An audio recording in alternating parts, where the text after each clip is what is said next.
Assalamualaikum warahmatullahi wabarakatuh.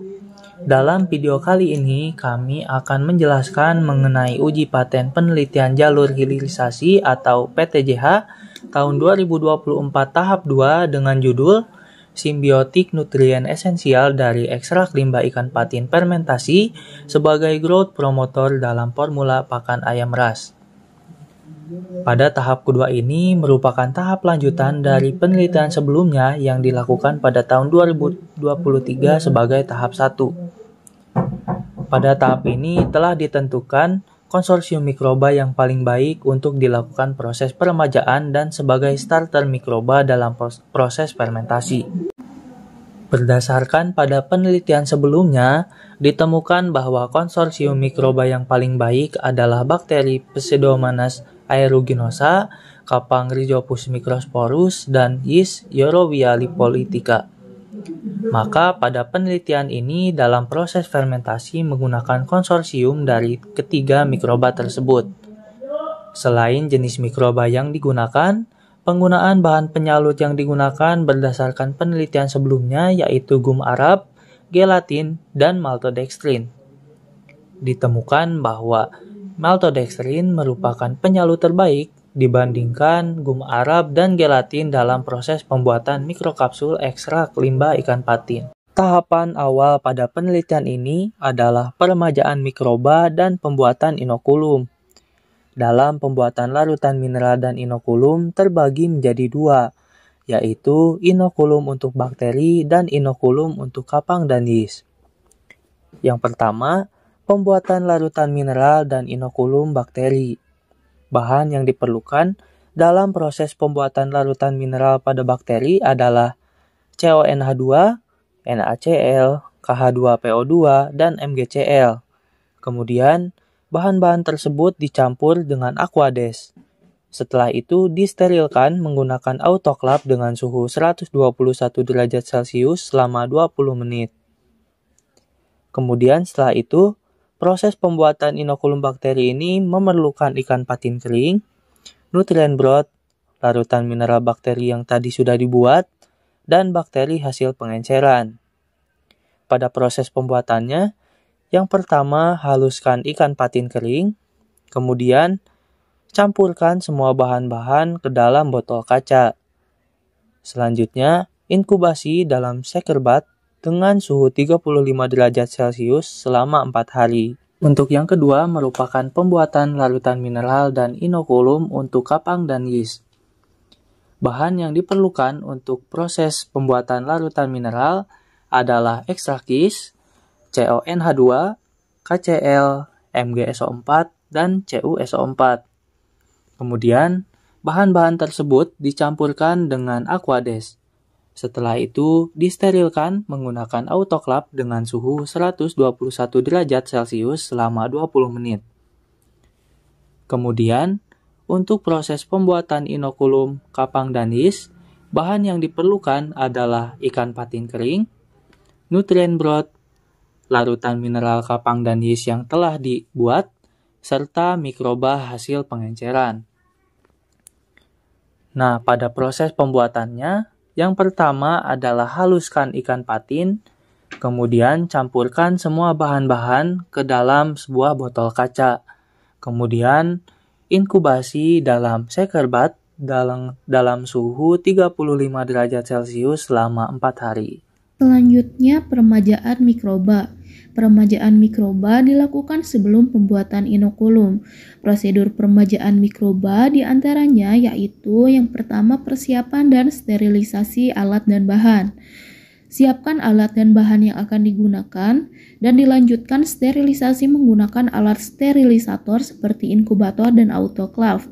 Adapun alat dan bahan yang perlu dipersiapkan diantaranya tabung reaksi, Bunsen dan OC, autoclave, inkubator, kasa dan kapas, laminar flow, kompor, beaker glass, botol kaca berukuran 150 ml, vortex, shaker bath, Aquades, media agar, diantaranya nutrien agar untuk bakteri dan potato dextrose agar untuk kapang dan yeast, Mikroba yang terdiri dari bakteri Pseudomonas aeruginosa, kapang Rhizopus microsporus, dan yeast Yarrowia lipolytica.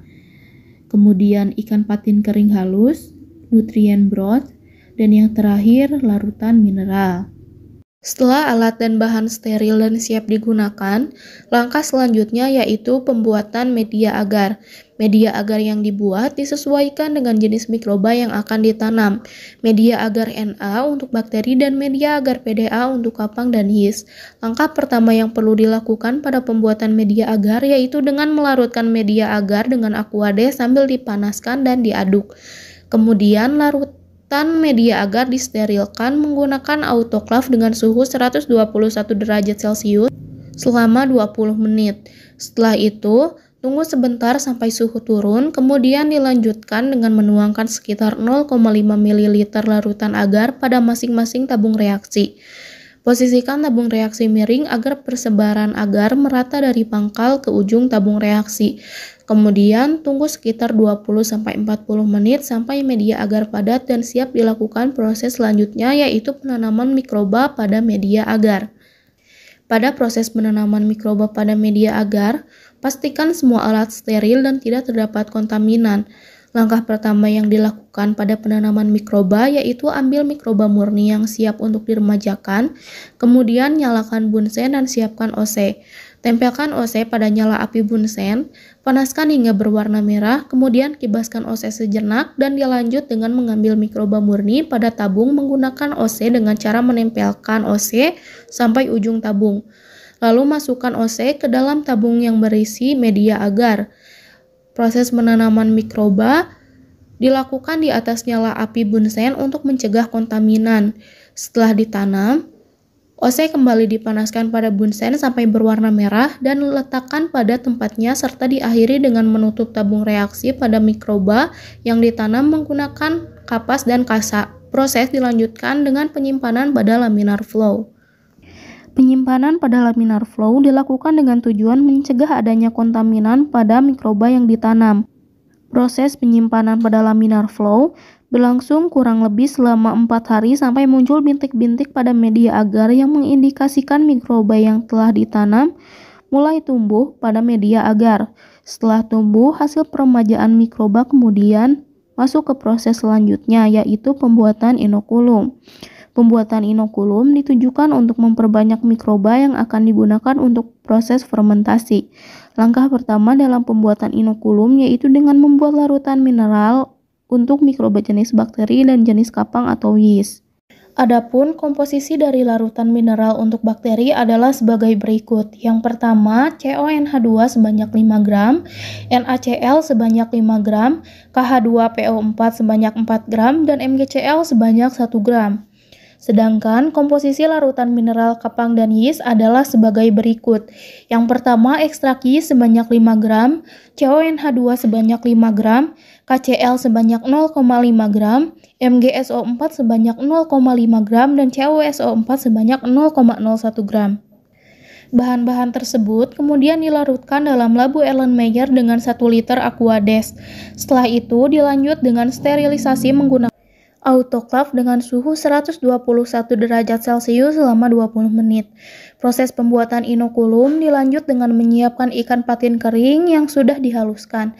Lalu masukkan ke dalam botol kaca berukuran 150 ml masing-masing sebanyak 1 gram. Pemberian ikan patin kering halus ini ditujukan untuk penyesuaian mikroba serta sebagai makanan mikroba sebelum fermentasi. Kemudian tuangkan 90 ml larutan mineral serta tambahkan 1 gram nutrien broth lalu homogenkan. Setelah tercampur merata, tambahkan biakan mikroba yang sudah mengalami pengenceran menggunakan alat vortex dengan tambahan aquades 10 ml sesuai dengan larutan mineral inokulum dengan dosis 10% secara konsorsium. Volume inokulum menjadi 100 ml, kemudian tutup rapat botol inokulum agar kondisi anaerob lalu inkubasi selama 4 hari pada suhu 35 derajat Celcius menggunakan shaker bed. Setelah 4 hari, inokulum siap ditambahkan pada substrat yang akan difermentasikan. Setelah inokulum konsorsium mikroba diperoleh, Selanjutnya adalah pembuatan ekstrak limbah ikan patin fermentasi. Langkah yang pertama adalah limbah ikan patin yang terdiri dari kepala, sirip, ekor, tulang, dan sisa daging digiling menggunakan alat penggiling. Hasil dari penggilingan kemudian diotoklaf dengan suhu 121 derajat Celcius selama 15 menit. Limbah ikan patin yang telah disterilisasi, kemudian ditambahkan larutan mineral dan juga inokulum sekunder yang berisi konsorsium sesuai dengan dosis yang telah ditentukan, yaitu 10%. Kemudian homogenkan dan masukkan ke dalam fermentor untuk difermentasi selama 4 hari dengan suhu 35 derajat Celcius secara anaerob. Setelah 4 hari, hasil fermentasi kemudian dikeluarkan dan disaring dengan kain penyaring atau kain muslim untuk memisahkan antara ekstrak dan juga endapan. Hasil cairan ekstrak limbah ikan patin fermentasi kemudian dimasukkan ke dalam jerigen untuk kemudian dilakukan sentrifugasi. Sentrifugasi dilakukan selama 15 menit dengan kecepatan 4000 rpm untuk memisahkan endapan dengan supernatan ekstrak limbah ikan patin fermentasi. Cairan hasil sentrifugasi tersebut kemudian disimpan ke dalam sebuah jerigen. Yang selanjutnya adalah tahapan mikroenkapsulasi. Langkah-langkahnya, yang pertama menyiapkan cairan ekstrak limbah ikan patin fermentasi. Kemudian, ukur volume ekstrak limbah ikan patin fermentasi dan penyalut maltodextrin dengan menggunakan gelas ukur dengan perbandingan antara ekstrak limbah ikan patin fermentasi dengan penyalut sebesar 60 berbanding 40 atau dengan mencampurkan cairan ekstrak limbah ikan patin fermentasi sebanyak 60 ml dengan 40 gram maltodextrin. Kemudian dihomogenkan. Lalu, tuang campuran ke dalam loyang dan masukkan ke dalam oven hingga kering atau beratnya menjadi konstan. Setelah beratnya konstan, campuran ekstrak limbah ikan patin fermentasi dan penyalut maltodextrin dihaluskan menggunakan blender hingga menjadi tepung atau mash. Setelah menjadi tepung ekstrak limbah ikan patin fermentasi, kemudian dilakukan uji lab analisis proximat dan rendemen. Uji lab analisis proximat meliputi kadar air, protein kasar, serat kasar, lemak kasar, kalsium, fosfor, dan energi metabolis. Jangan lupa untuk menganalisis rendemen dari ekstrak limbah ikan patin fermentasi yang sudah menjadi tepung, karena rendemen ini menentukan kelayakan ekonomi proses produksi mikrokapsul. Selain itu, mengapa perlu menganalisis proximat dan rendemen adalah guna kita mendapat patokan secara kandungan nutrisi dan kelayakan ekonomi bahwa mikrokapsul bisa untuk diujikan kepada ayam broiler. Selanjutnya, persiapan kandang. Persiapan kandang sebelum check-in DOC merupakan langkah awal yang sangat penting dilakukan dalam pemeliharaan ayam broiler. Tahap ini bertujuan untuk menciptakan lingkungan yang bersih dan nyaman untuk mendukung pertumbuhan ayam broiler yang optimal. Persiapan kandang yang dilakukan sebelum check-in meliputi: yang pertama, pembersihan kandang dan area kandang. Kandang dan area sekitarnya harus dibersihkan secara menyeluruh untuk menghilangkan kotoran, sisa pakan, atau sisa litter dari pemeliharaan sebelumnya. Langkah ini dilakukan untuk mencegah berkembangnya patogen yang dapat mengganggu kesehatan DOC. Yang kedua, pemberian kapur. Kapur ditaburkan secara merata di lantai kandang setelah pembersihan.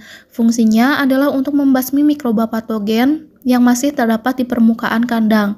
Yang ketiga, penataan tata letak dan penomoran kandang. Penataan dan penomoran dilakukan sesuai rancangan yang telah ditetapkan. Penomoran kandang juga penting untuk mempermudah pengelolaan dan monitoring kelompok perlakuan ayam.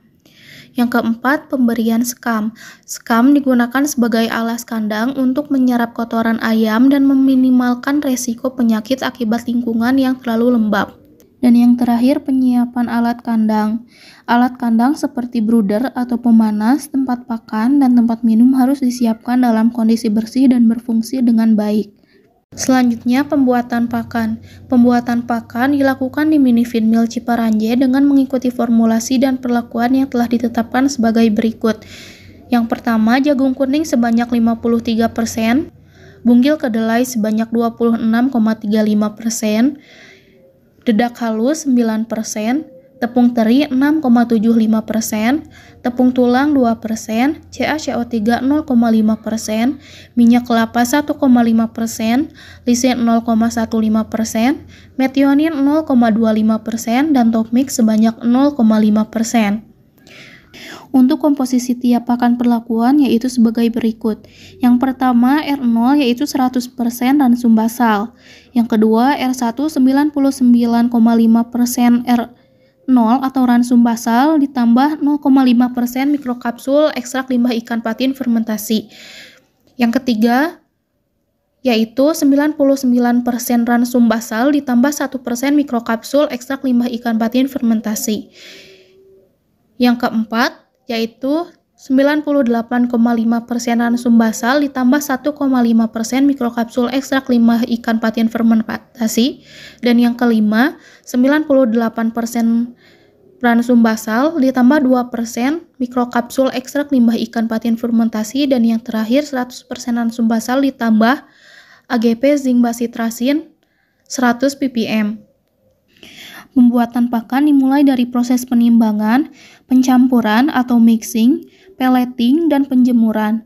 Pakan yang telah kering kemudian dimasukkan ke dalam karung yang telah diberi label sesuai dengan perlakuan masing-masing. Selanjutnya adalah proses check-in. Proses check-in merupakan tahap awal penerimaan dan penempatan DOC di kandang pemeliharaan. Pada tahap ini, DOC terlebih dahulu ditimbang satu persatu untuk mencatat bobot awalnya. Pencatatan bobot ini bertujuan sebagai data untuk memantau perkembangan pertumbuhan ayam selama pemeliharaan. Setelah ditimbang, setiap DOC diberi nomor identitas, kemudian dipisahkan dan ditempatkan dalam kandang berdasarkan kelompok perlakuan yang telah ditentukan.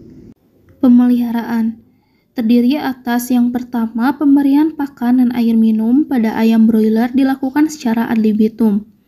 Untuk menjaga ketersediaan, pakan dan air ditambahkan 2 kali sehari yaitu pada pagi dan sore hari. Tempat air minum dibersihkan setiap pagi untuk memastikan air yang diberikan selalu dalam kondisi bersih dan higienis. Air minum yang bersih sangat penting untuk mencegah penyakit dan memastikan ayam tetap sehat serta terhidrasi dengan baik.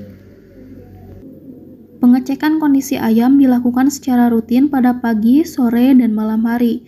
Tujuannya untuk memantau kesehatan ayam, memastikan tidak ada ayam yang sakit, stres, atau mengalami kesulitan mengakses pakan dan air. Selanjutnya, pengelolaan suhu kandang.